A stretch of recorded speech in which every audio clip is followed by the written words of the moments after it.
ringraziandolo di essere venuto oggi.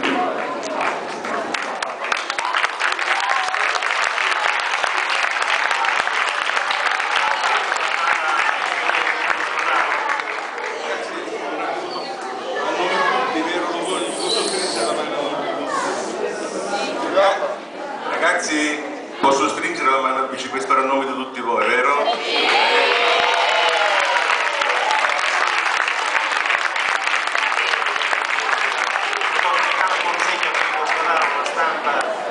Fernanda Paternò e un'altra stampa viene data ad Alfio Ricciardello, anche lui bravissimo oratore di oggi. Infine invito Marco Leggera, sempre associato dell'Associazione Culturale Scalabretta, ad offrire alla dottoressa Maria Rita Moschetto, premiata del premio nello stile, a prendersi il mazzolin di fiori.